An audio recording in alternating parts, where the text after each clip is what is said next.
Welcome back and thank you so much for sticking with us.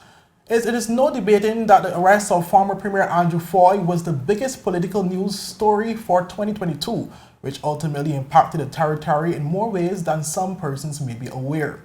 Well, we took a comprehensive look at Fahie's arrest and the chain of events that subsequently followed. The former Premier Andrew Fahie, along with the then Managing Director of the BVI Ports Authority, Mrs. Olivine Maynard, and her son, Kadeem Maynard, were jointly charged following a Drug Enforcement Administration operation in Miami on April 28th.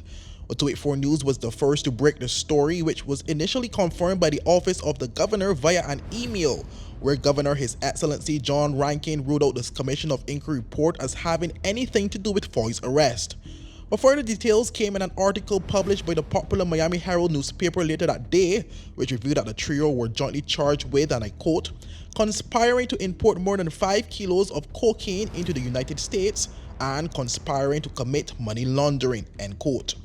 But the article further alleged that both Premier Fahie and Mrs. Maynard met with undercover DEA agents who were under the disguise of being members of the Mexican Sinaloa cartel. Of course, this news sent shockwaves not only across the territory, but also across the region and internationally, with many prominent media sites picking up on the story. Locally, for some, the news was totally shocking, but for others, it confirmed previous suspicions of criminal activity linked to Fahie. But just last October, during the Commission of Inquiry hearings, former Governor Augustus Jasper, who was governor at the time, outlined some of the major concerns raised to him by members of the BVI public. Well, these included allegations of persons he said that hold pivotal positions in the BVI society that were actively involved in the cocaine drug trafficking organized crime. So the practice of for example, tender waivers continuing, the practice of for example, employing consultants without competition, the practice of allegedly not complying with the laws of the territory. Also, some of the practices of appointing people to boards, statutory boards, with little transparency or openness in the process. Or sometimes that there was some of the institutions hindered in carrying out their work to look at some of alleged areas which may need to be looked at in more detail. So at that point, when I believe we had discussed and looked at those issues, the concerns were presented to me later, relating to a cumulative set of concerns, as I've outlined, including more widely concerns that had been relayed to me, many allegations, including from credible public officers, leaders of some of our institutions, as well as credible members of the public, of serious concerns relating to intimidation of public officers, serious concerns relating to allegations of decisions being directed outside of processes, and most concerning is also allegations of links to organised criminality and to those involved in the cocaine trafficking trade as well, including allegedly amongst those in the highest holders of office.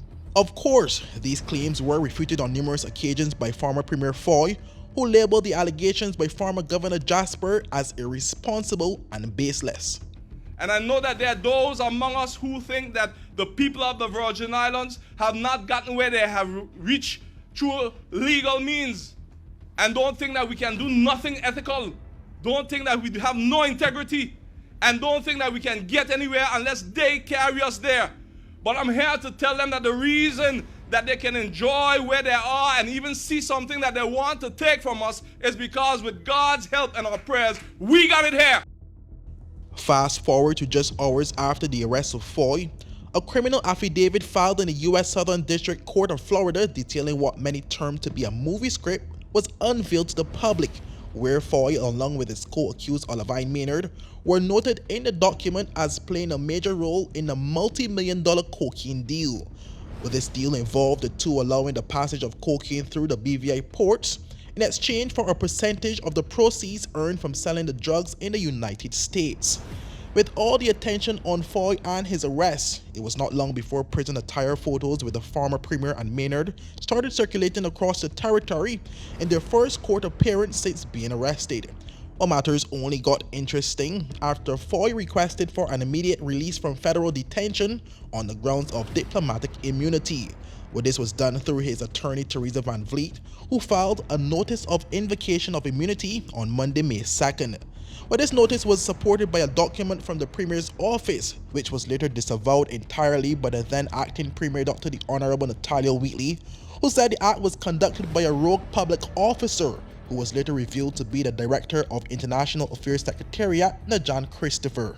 Both the Permanent Secretary in the Premier's office, Dr. Carolyn O'Neill Morton, and I were unaware of the correspondence dated the 3rd of May. At the time, I was in the House of Assembly and the Permanent Secretary in her office carrying out her normal functions.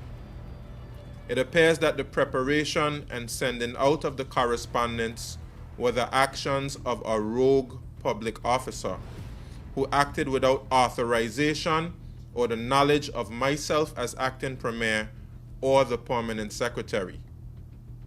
The content of this letter regarding diplomatic immunity for Honorable Fahie does not reflect the position of the Premier's office or the government of the Virgin Islands. The request for diplomatic immunity was rejected by the United States Attorney's Office, stating that Fahie's position as Premier of the Virgin Islands was not one that is recognized for head of state immunity in the United States.